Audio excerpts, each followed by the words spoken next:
Hi folks, Tacitus today. Your pushback channel. Thank you for joining this audio live stream. In this essay, I'd like to talk about the massive scam, or primarily a massive scam, that is the skilled migration program.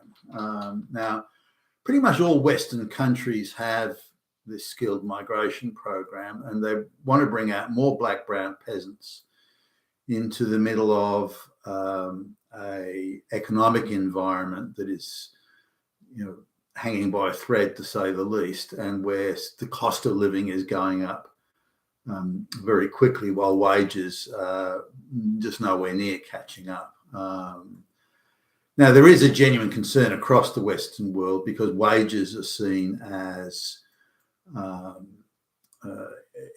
primary cause of inflation, whereas price rises, because they count it differently, is not seen as so inflationary because it goes into profit. Whereas wage rises, it's seen as eat away profits, even though they would increase consumption. People have more money, so they can consume more. So I don't know what sort of voodoo economics that the globalist controlled governments are using here, but the thing is that mass migration lowers wages and reduces wage inflation, and that's seen as a good in itself. Whereas price increases of essential goods that cause monopoly profits, oligopoly profits, cartel profits, this sort of thing, is also seen as a good. Now, the two can't coexist. So ultimately, there's going to have to be a massive rupture, and it'll be interesting to see what happens there. I don't think it'll be pretty. But let's just come look at the mass migration thing. It's been going for quite some time, and governments, Australian government too, puts out a list of occupations where they allege, the government alleges, that there is a shortage of skilled workers. Now, just looking down the list, you can see just what a load of bullshit it is, because you get things like people, nail painters in nail painting salons, beautician salons, and floor sweepers and dishwashers, restaurant wait staff, and so on. So we're talking very low skill jobs, and something that they deem unqualified, illiterate peasants can do. So how it can be skilled, if you can be a third world illiterate peasant who's never had a job, can fill, then clearly it's not right. Now, similarly, the amount of travelling I do and people I meet from and talk to who are from other sort of white Western European advanced economies, where they say it's very difficult to get to Australia, and they were surprised. She's an accountant, and he's a business consultant or something, those sort of things, and they struggle to get to Australia, and they're in their speak quite good English. They're in their 30s. Well, and why? I mean, they'd be the first one if they want to come. You'd pick them straight away, wouldn't you? But instead, you pick a third world illiterate peasant who's never had a job and has no qualifications. Now, the other sort of side of this scam is that the so-called skilled workers, it's legal to pay them. When you look at the difference in pay rates and the difference in conditions and so on, then you're paying for every dollar you have to pay a local Western worker. You only have to pay the immigrant worker about 70 cents. And that's not just in wages, that's packaged up with, the working conditions, and, do you pay overtime, or do you work them for 10 hours a day instead of 8, or, things like that. But it's about 70 cents in the dollar. So now, in return for that, do you get a qualified person? If you get a first-rate qualified bricklayer from, Romania or somewhere, and they speak pretty passable English, and they can understand instructions and that sort of thing, then you've got a good deal.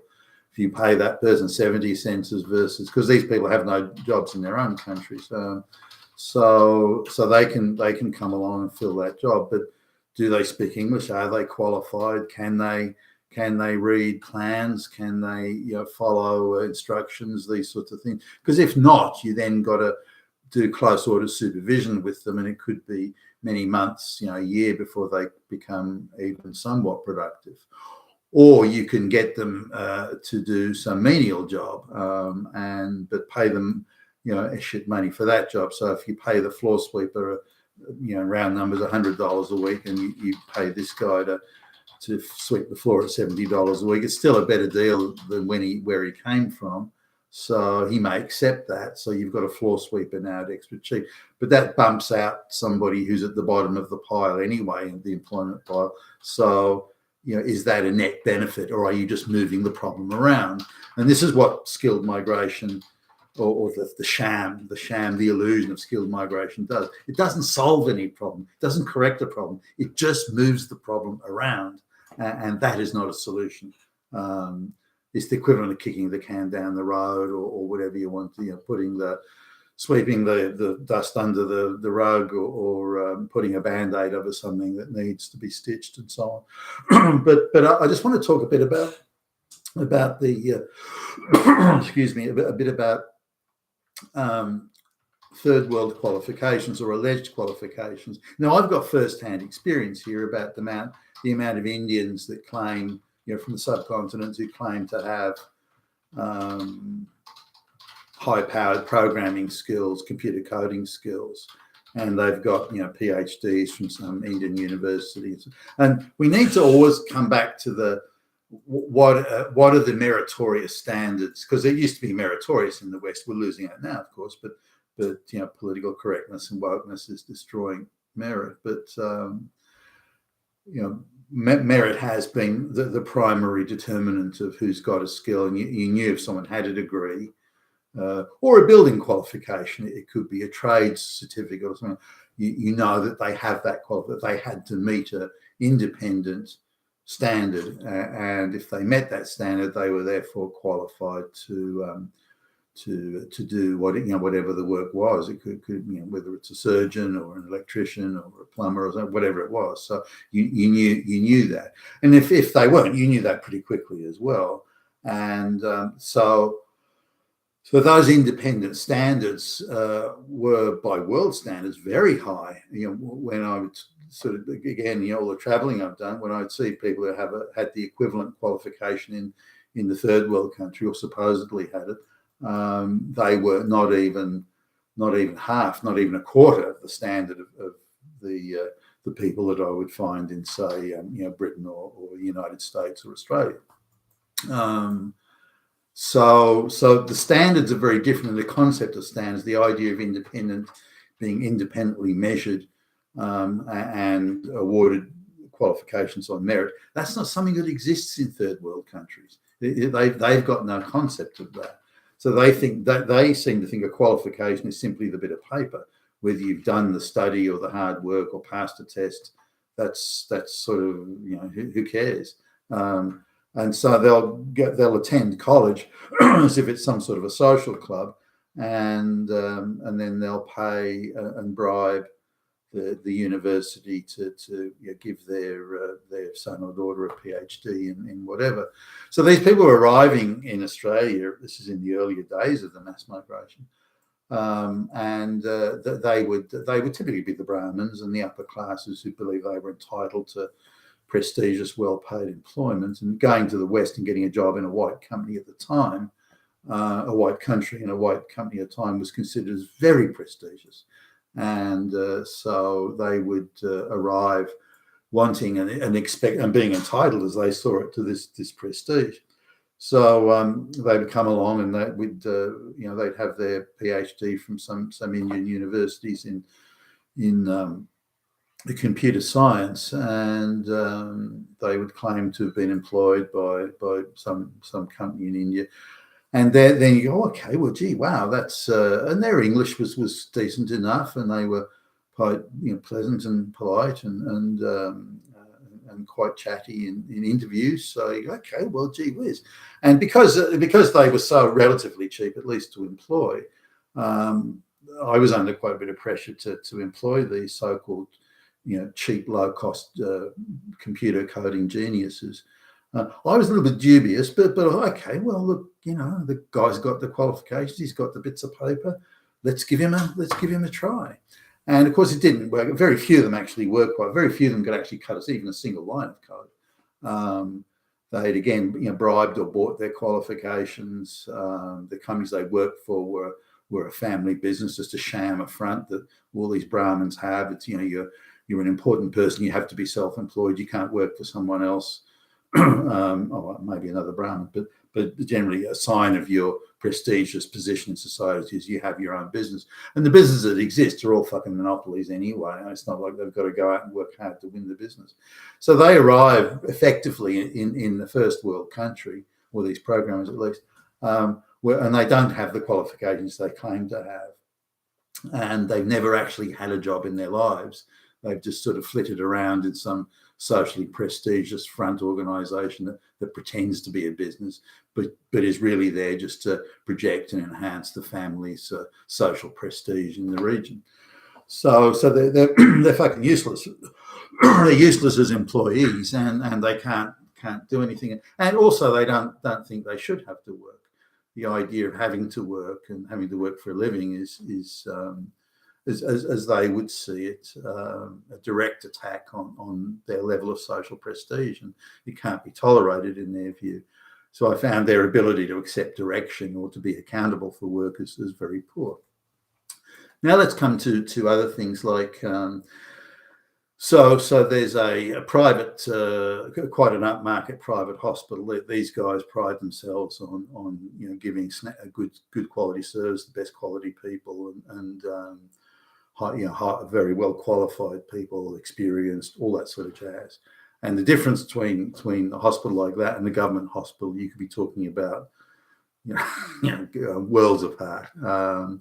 And they get, because they pay well, they get a lot of applications from third world, people have come from women have come from the third world who've achieved the highest qualification, or supposedly the highest qualification that you can get in that third world country. But again, we're talking standards, difference in standards here. Talking to the head of that hospital, and they were saying that these third world people hardly ever, in fact, I don't think they ever did, certainly at that time anyway, ever passed because you had to do a practical test. You had to do the oral test, then you had to go into a real live, it's all set up as a practical test, a real live sort of nursing situation, and they have to show that they know what the fuck they're doing and everything, and they not one, as I recall, not one of them passed, whereas most of the white or the Western trained applicants did pass.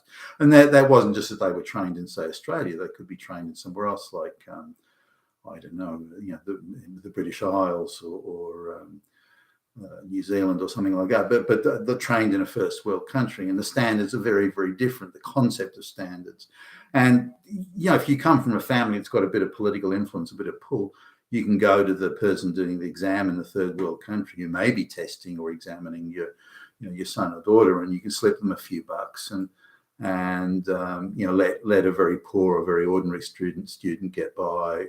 So it might be not just they're of a third world standard, but they didn't even meet the third world standard when they come to the West. And the same goes for building. Now,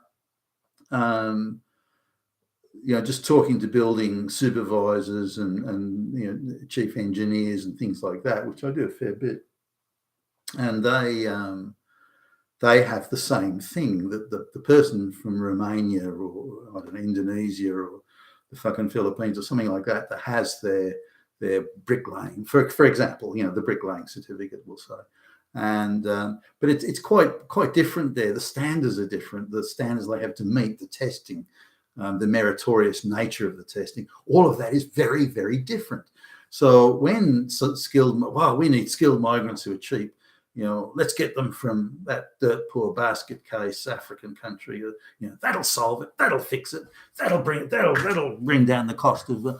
But the reality is quite different. And I was talking to one of the engineers. One of the sort of site supervisor guys was in this like a demountable office. Was in there talking to them, and he was saying that because they're so cheap, and the labour hire companies, who are usually scams and shams anyway, the labour hire companies put out these people, and they filled out a form saying, yeah, they've got this or that qualification.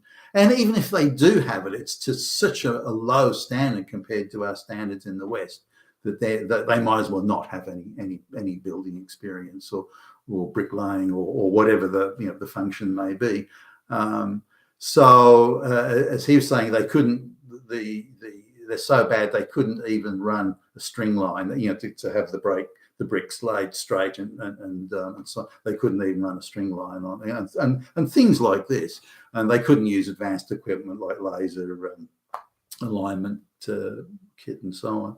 So he's saying they're so bad because not only are they not qualified, not only they don't even have the slightest clue, but they also don't understand English well enough to be able to accept, take instructions. So you can't say, well, do this and do that and do so and so, because they'll nod at you, go, yeah, but the chances are they've got no idea what you're talking about. And other things in bricklaying, like setting up for doorways and windows and things like that, they've got no concept of it. So now, even if they are qualified by third world standards, I just want to sort of talk a bit about. I've been to multiple third world countries and looked at building projects. So because they're so minimally automated and mechanized, and because it's an obligation that when you build something in a local area, you have to use all the natives if you can. So they try and give everyone a job.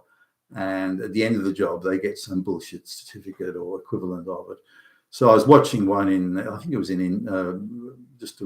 not far out of Jakarta, actually, in Indonesia, and the so-called bricklayers.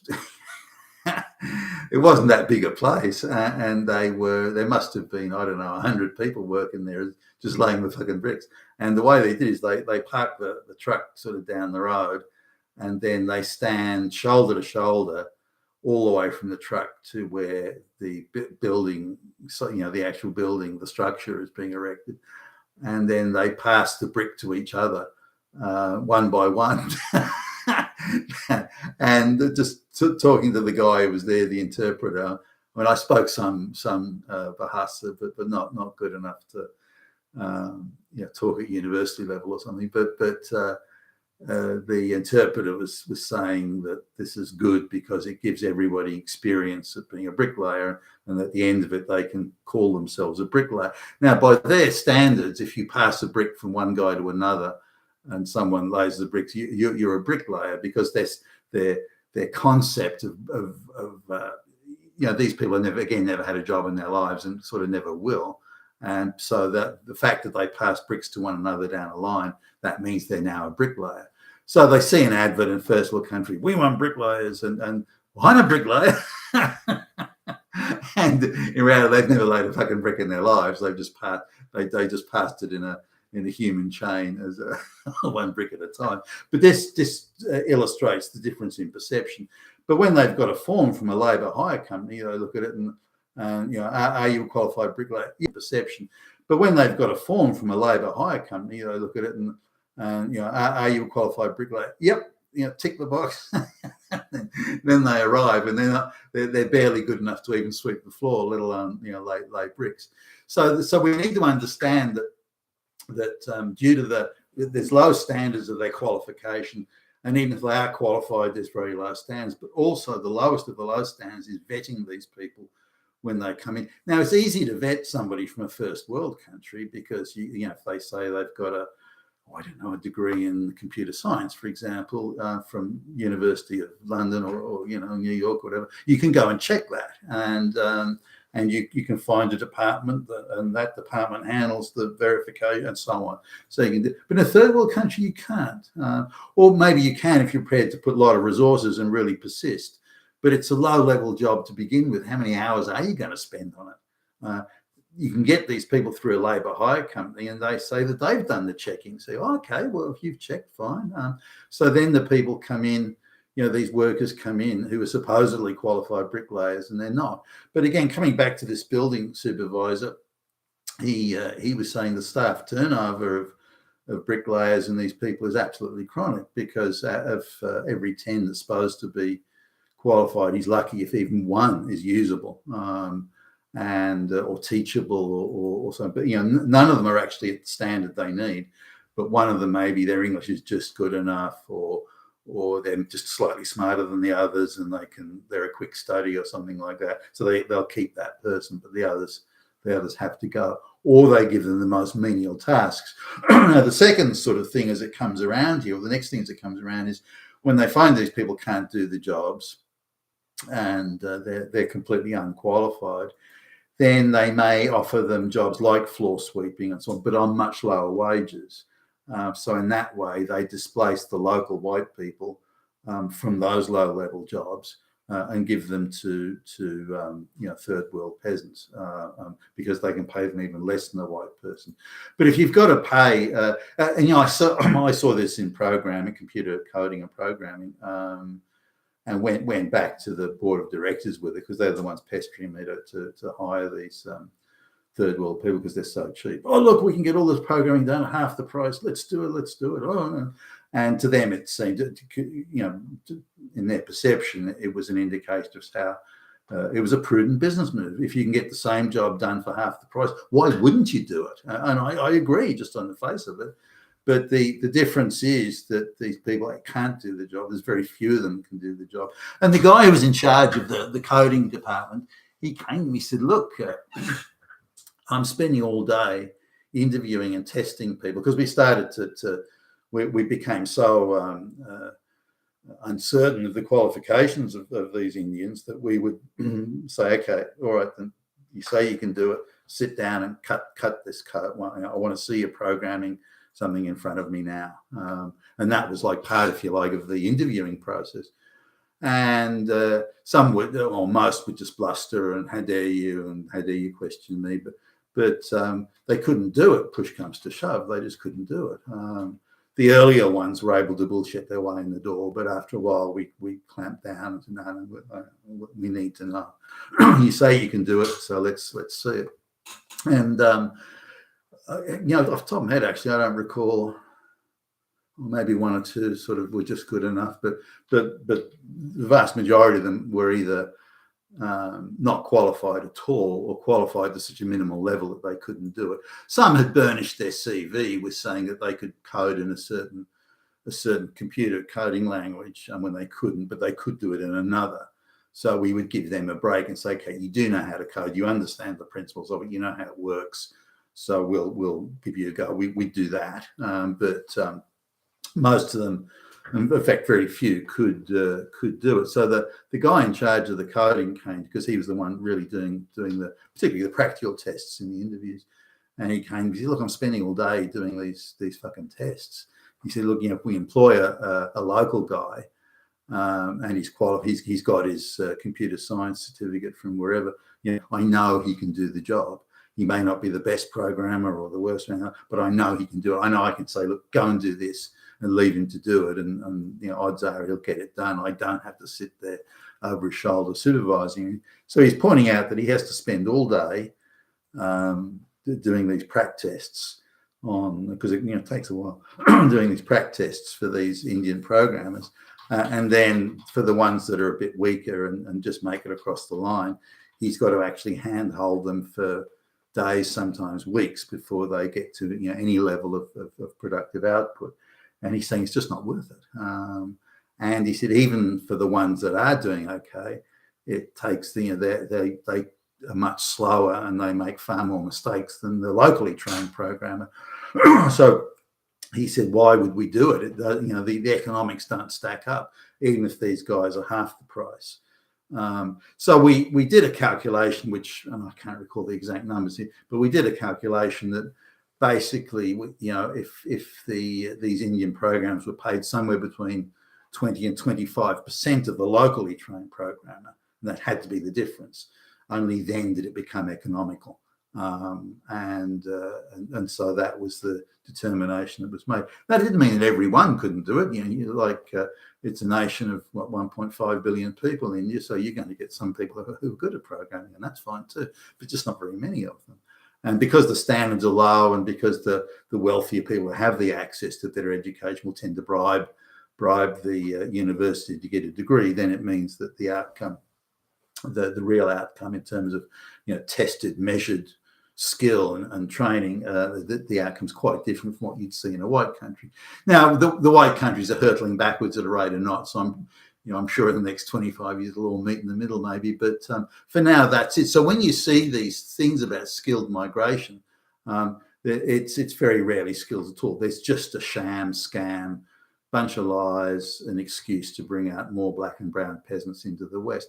And even things like nail painting salons, there are massive scams there, again involving Chinese and Indians, where a Chinese or Indian guy will business will set up a training school in Australia, even get registered by the government and so on. Oh, he's a non-white guy, let's give him a training thing. So then he puts these young peasant girls from those countries through a 6-week nail painting course or something like that, and then they suddenly become a skilled worker, and they're given work visas to stay in Australia or in the West generally. So that's another side of the scam as well, debasing the education and running sham scam education fronts to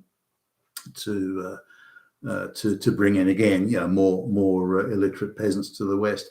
So I just wanted to talk, give a wider sort of broader picture of that. Well, it's a total scam. The highly qualified white people that do want to come to Australia or to another, US, wherever, they struggle to get in. They have to jump through endless hoops, whereas these other people, the illiterate third world peasant, can pretty much stroll in the door and with hardly any checks or any verification of their skills, and all they have to do is fill out the form and say, "Yeah, I'm a bricklayer, I'm this or I'm that," and they just get waved on through, almost as if they'd arrived illegally. It's just another form of illegal immigration, in my view. You've been with Tacitus today, your Pushback channel. Thank you for listening.